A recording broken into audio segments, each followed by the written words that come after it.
Hello everyone, and welcome to this GibbsCAM Tech Tip. In this tech tip, we're going to talk about restoring the default settings in the system using a tool called the recovery tool. It's a relatively rare occurrence, but just like occasionally you need to restart your computer, you may sometimes need to reset GibbsCAM to its default settings to clear out any issues. You do this by running the recovery tool. I'm going to show you exactly how to do that and the steps you need to take to make sure that you don't lose any custom interface settings that you may have created. One thing you need to understand completely is that the recovery tool does not interfere with MDDs, VMMs, post processors, files, any of those kinds of things. All it does is reset the system GibbsCAM to its original factory settings. Okay? So don't worry about this. Posts, all VMMs, MDDs, they'll be fine. It will, however, reset the interface. So if you have done any custom interface work, the first thing you need to do is actually save it. Okay? So let's do that. We can go up here and we can right mouse click and customize toolbars and menus.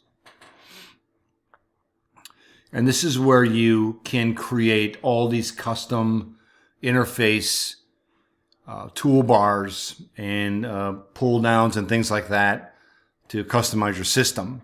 Now that's in a whole another video.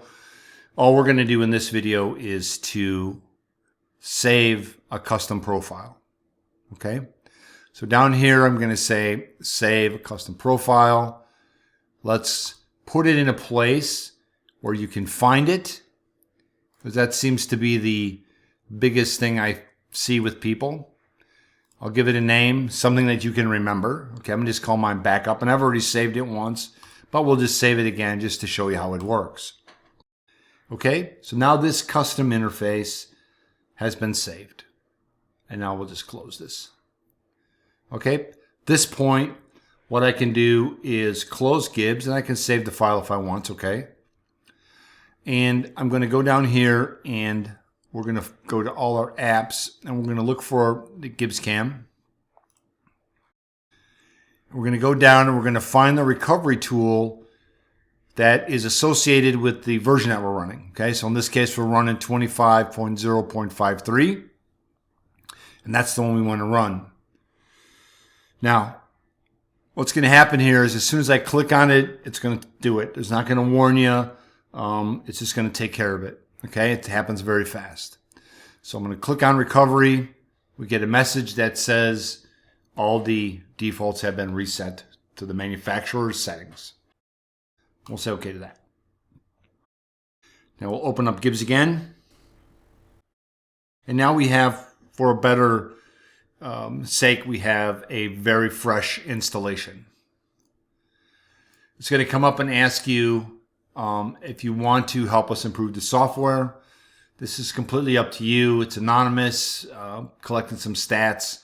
You can opt in or opt out. It's completely up to you. But you'll notice that the interface has changed. So now what we want to really do is go up and let's put our interface back in. So now we're going to come down here and we're going to load our interface. Right? So we pick the backup interface. We say okay to that. And we can close this dialog, and now we're back to where we need to be. Okay, the one thing you will find is that if you had any files here open, it removes the path to the file. Okay, it doesn't affect the file, just the path. So in fact, you'd have to go back in, find where the file was, wherever you keep them, and then open the file up and you're good to go again. Okay? That's the only thing that you may have to do a little bit different. Okay?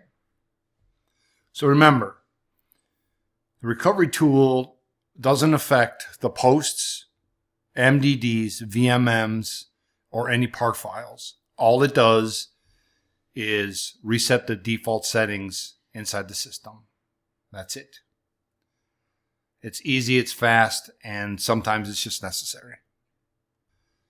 If you have any questions about GibbsCAM, please reach out to your local GibbsCAM reseller.